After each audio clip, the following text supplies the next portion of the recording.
Well,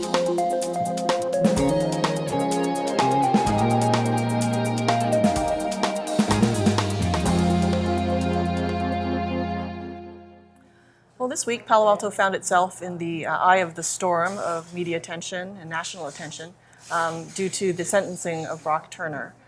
So we'll talk about that topic this week, and if we have time, we'll also talk about the primary election and how the Assembly District 24 race turned out for those candidates.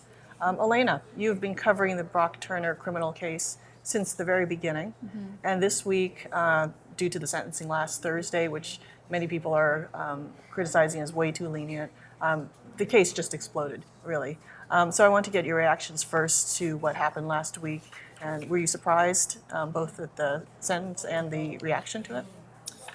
The sentencing was a little surprising, just given that a jury had already found Turner guilty of 3 very serious felony sex assault crimes. So it seemed that there was a disconnect between the seriousness of that conviction and then the judge's sentencing, which was 6 months in county jail and 3 years probation. And it's been noted that with the system for getting credit for good behavior in county jail, he'll likely be out within 3 months. So a lot of critics across the nation, even globally, are saying this is a real slap on the wrist for someone in a case it was pretty unusual, just for the fact that there were witnesses who found Turner on top of a young woman outside of a frat party last January. He was arrested, it went to trial, it was prosecuted, which is so rare in campus sexual assault cases, and then for the sentencing to turn out to be this light was problematic for a lot of people. Yeah. The judge has come under a lot of scrutiny and even a recall effort aimed at him. Stanford University has also come under scrutiny. There's a lot that's come out of this case, and even today, the court released all of the case files, which is 471 pages. everything from character witness letters to exhibits to the sentencing document, victim advocate statements. And what I wanted to say about the reaction was that I wasn't. I expected that this would blow up, and there has been national attention at various points. When he was arrested. When the verdict came out, but it wasn't at this level. And I think what really propelled the response to the level that we've seen is the letter that's been released from the victim in the case, 12-page, over 7,000 words, really eloquent, describing how the assault and the resulting criminal procedures and everything have impacted her. And so that has just gone completely viral. It's been shared everywhere I've seen. Everyone is talking about it. I can't go on social media without seeing, 10 different stories about it. So that has really, I think, drawn people to this case and drawing this strong reaction. And I think there's some irony because in making his case for why this should be 6 months, the judge kind of looked at the media attention, like those are his exact words, the fact that the media attention to date has been so devastating to Mr. Turner was one of the factors he considered in giving him the light sentence. And of course, the irony is that the light sentence now puts Turner into even greater media attention, not just for the assault, but for the judge himself. I mean, Aaron Persky is now like a household name all across America, and the fact that media attention was part of the reason is kind of weird. Yeah, I did want to say about the victim's statement that it's her first opportunity to reclaim her humanity. Yeah. I mean, I think that just conveying what her process has been and everything that she was experiencing throughout this whole now it's 16 months.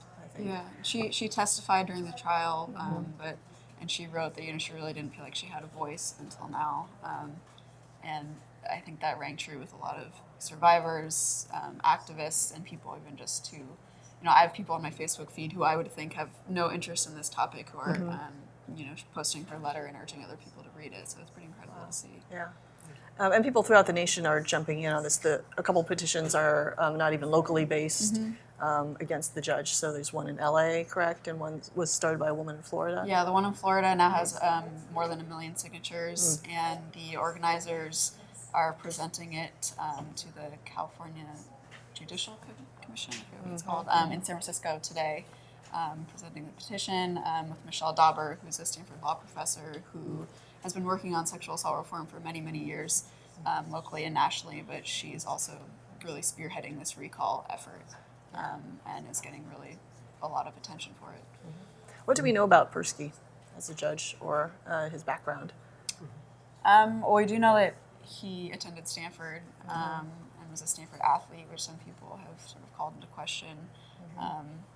His connection with To- Stanford. right. And, Yeah, which didn't come out until after the sentencing. I'm not too familiar with his past as a judge.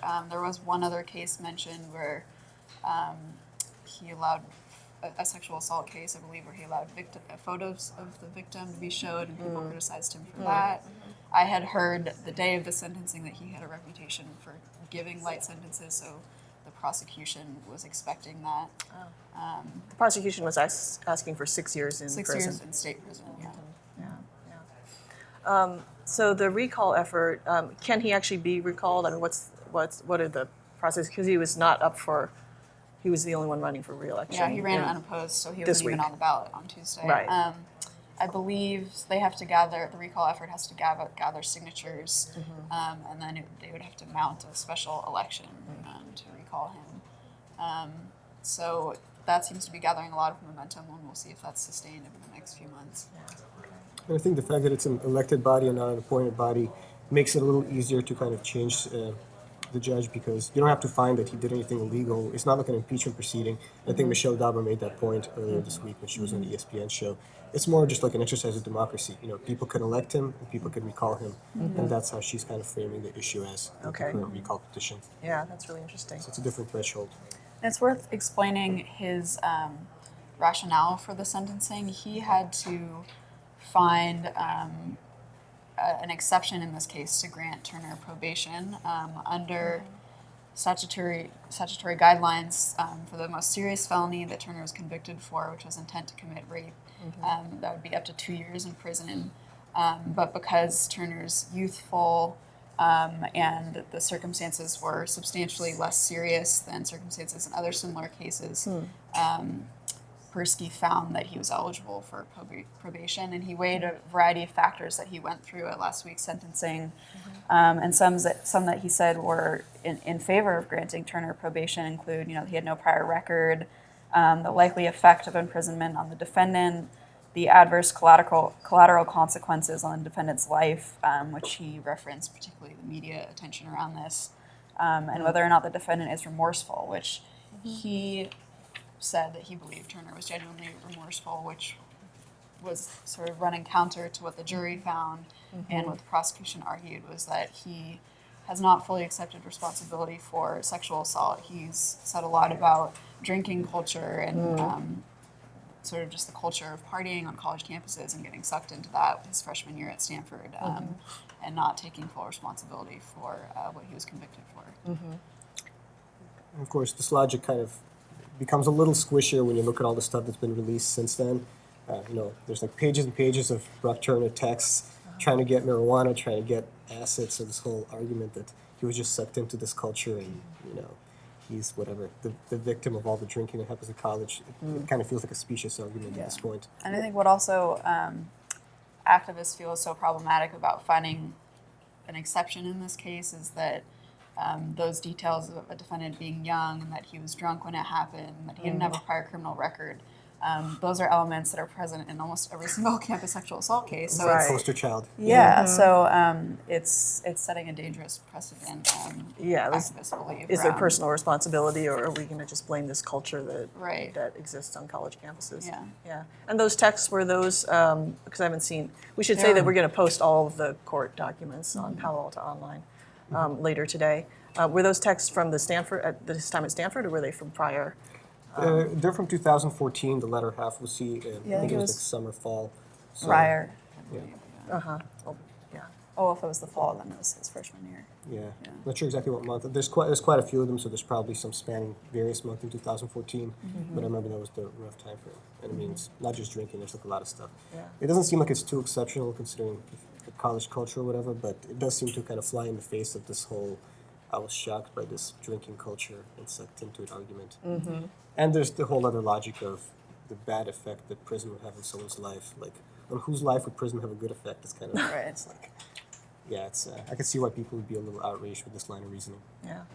It's interesting that when the court released all these documents in that email that was sent, They were urging caution because some of the people who wrote character letters on behalf of Brock Turner were getting harassed, and urging us as media to redact personal information, contact information, and that kind of thing. It just seems like the whole, calling attention to sexual assault, sentencing, and that is one thing, but then there's this layer of kind of things spiraling. Yeah.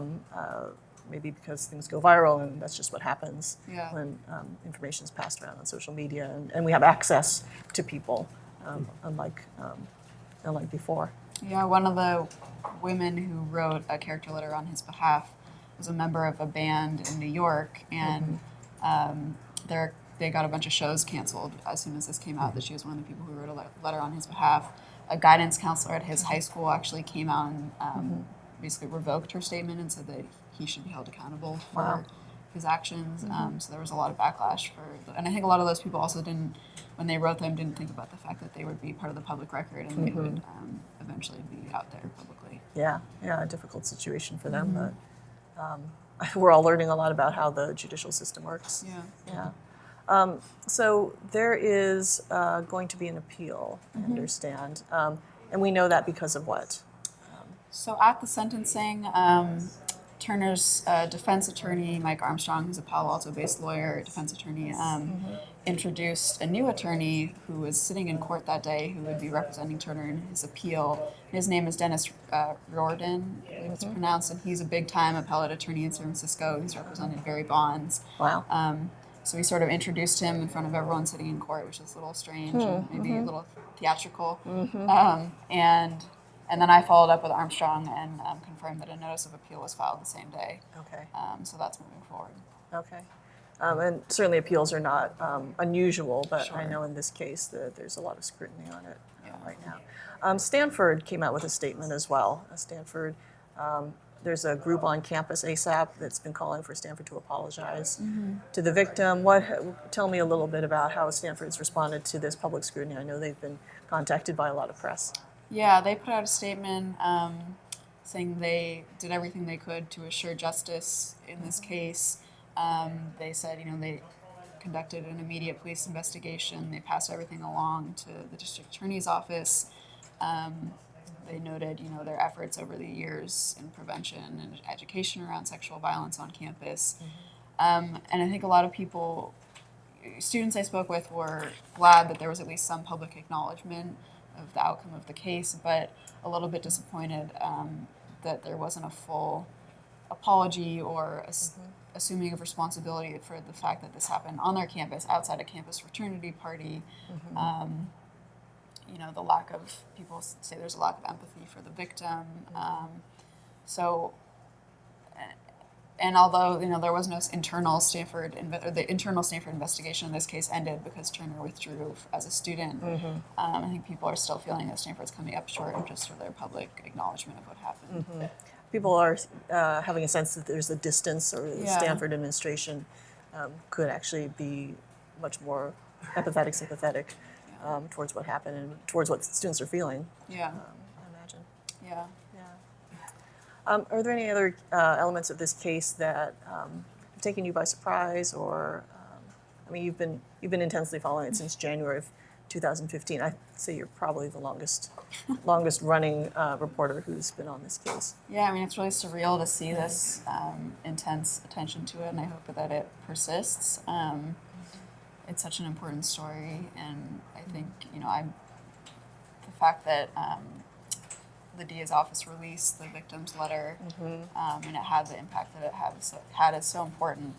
I look forward to continuing to cover it as it moves forward. Yeah, and we hope the victim continues her recovery. Yeah. And Palo Alto woman. So. All right. Well, we're going to turn our attention to something completely different now, which is the election. We had a primary election on Tuesday, and really the only contest locally whose result was in any way in doubt was the assembly race, District 24. So there were 8 candidates there. Mark Berman took away the lead fairly commandingly, and then there was 2 others, and you were with them.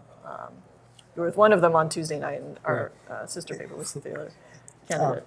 Yeah, as you mentioned, Assembly District 24, which includes a big chunk of Santa Clara County and a smaller section of San Mateo County, including Palo Alto, East Palo Alto, Mountain View, Menlo Park.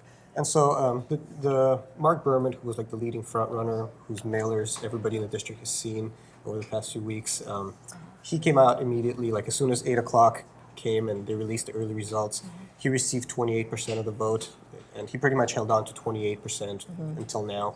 I think it may have gone up to 29, but somewhere in that region. So it was kind of never in doubt. I think it was like 40% of the precincts reporting at that time, which is a pretty good sample size.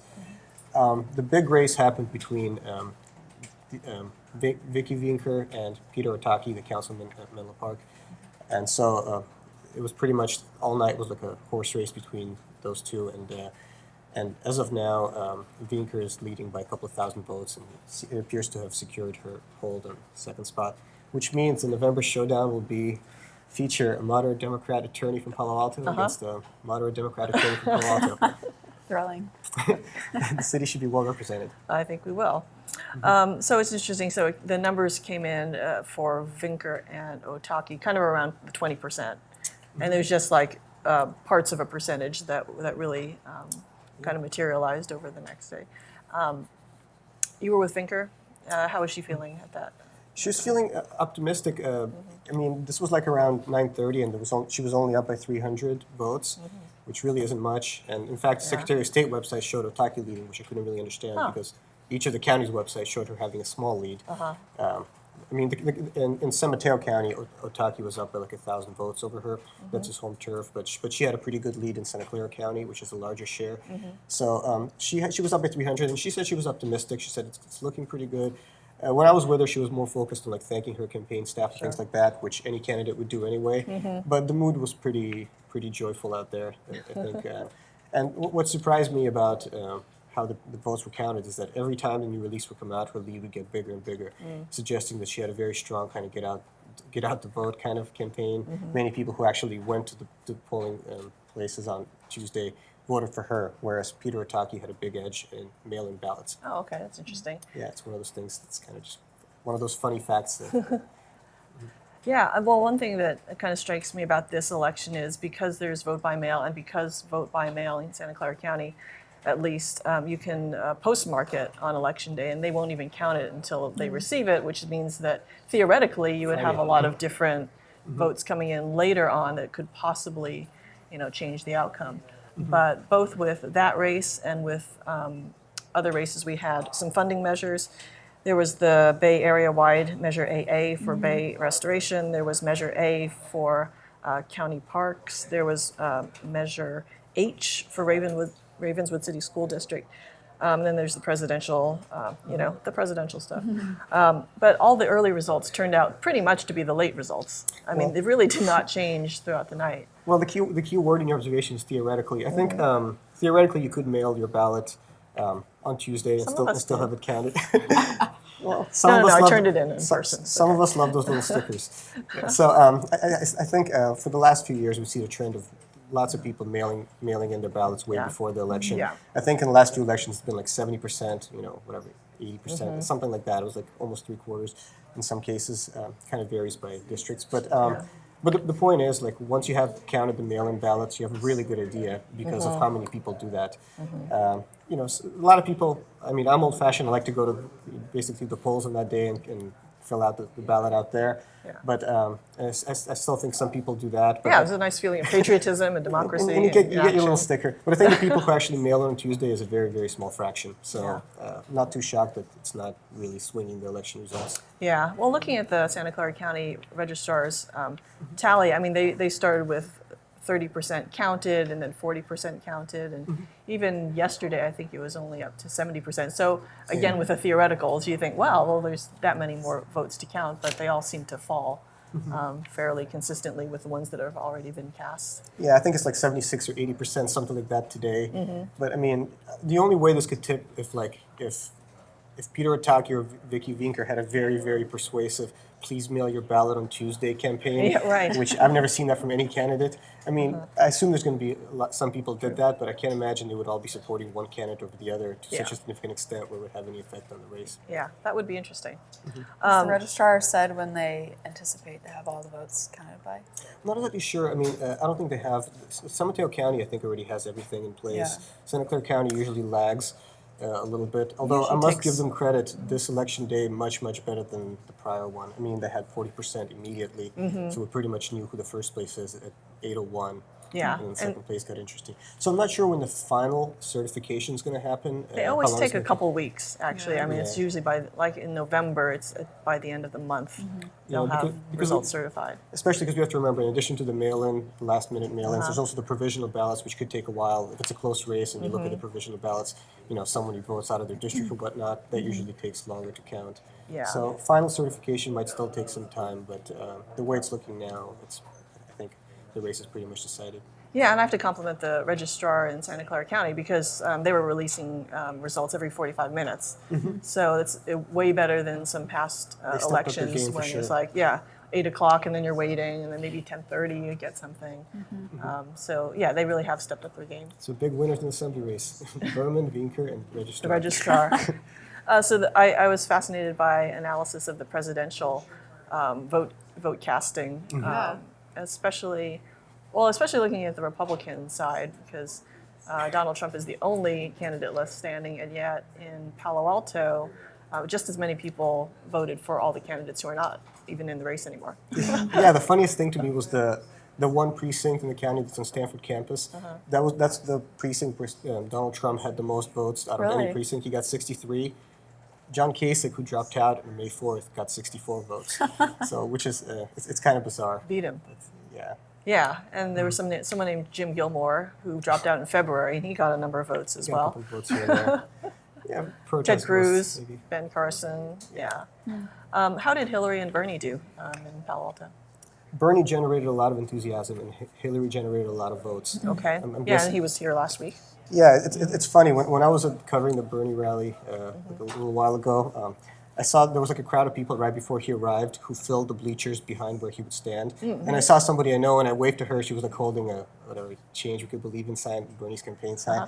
And like I was talking to her on election day because she was at one of the election parties, and she basically we were talking about, yeah, that was fun, such a great atmosphere. And then she like looked at me, she's like, and of course today I had to vote for Hillary. Oh, I'm like, well, okay. There you Like, go. that's the story of how Palo Alto voted. I mean, she is the case in point. she's the case in point. Yeah. So yeah, but Hillary Clinton did obviously really well in California. We know that. In Santa Clara County, she got I think 59.5, like around 60% of the vote. And in Palo Alto, she got even more. I think it was like 67, 69. Yeah. It was like roughly 2/3 of the vote. So Yeah. she did really well. And but there was quite a bit of variation by precincts. She certainly did much better in some parts of Palo Alto than others. I feel like College Terrace was feeling the burn more than other neighborhoods. All Palo Alto was certainly more towards Vinker, but Yeah. I meant Vinker, I'm sorry, Clinton. Shifting gears, yeah. Yeah, and I should mention that we have an interactive map where you can actually see the precinct by precinct results for the assembly race, and if we can get to it, we'll do that for the presidential race as well, and that is on our website as well. Ravenswood City School District, they mounted a bond measure. How did that do? Passed overwhelmingly. I think it was 86% right away, Yeah. almost, of the vote. So it's a $26 million bond to keep students warm, safe, and dry was their slogan. So it's really just critical, basic capital improvements like repairing Yeah. leaky roofs, having the right electrical systems, security systems, AC, heating. There was an elementary school that shut down in the winter because they lost heating and amazing. couldn't stay open. They So were shut for about 3 weeks or something like that. yeah, they had to close early for winter break. Wow. So really, I mean, it's drastically different from the $378 million bond measure in the Palo Alto School District that passed years ago. But just, I mean, they're thrilled that they've gotten it so they can get started on also sort of a longer term facilities improvement plan that they have in the pocket. Yeah, and they're not saying that 26 million will take care of Not at all. It's just the most critical things yeah, that they need to get done. these are the urgent things that need to be done. Yeah. Yeah. When we look at the assembly race, so two people will be going on. That was the situation for a number of different races. So, U.S. House of Representatives. Well, all the incumbents did really well Yeah. in this race. So, SU State Senator Jerry Hill, Just a medium the county level. Right. Kamala Harris she's up for U.S. Senate to fill a boxer seat. So she was pretty strong, but she's going to go up against Loretta Sanchez. That was a 40-19 split for them as well. So we'll have more excitement in the fall, as we always do. Anything else about the election that was unusual or worth mentioning? Well, the margin really surprised me in the presidential race because, as I said, I expected Hillary to do well in Silicon Valley, but at 67 or 69% was quite bizarre. Yeah. 3-to-1 ratio in some precincts. But I was impressed with the turnout. Yeah, that's right. It's larger than I expected. I mean, I spent my election day visiting polling stations. Went to about 8 or 9, and the precinct captains and inspectors were far less bored this election than the last primary election. No one was reading books. There were actually people filling out ballots at 3 p.m., which you don't often see in primaries. And so, yeah, there was more enthusiasm than I expected. Better result for Hillary than I expected, and better result for the registrar than I expected. Yeah. Okay, great. Well, we're going to wrap up this webcast, but I did want to mention that our sports editor, Keith Peters, is retiring after 23 years with us and a 49-year career as a sports journalist. So we want to wish him well, and we dedicate this webcast to him. For all the latest news and continuing coverage of the Brock Turner uproar and the attention on his case, you can go to paloaltoonline.com or check us out on Twitter at Palo Alto Weekly. We'll see you next week.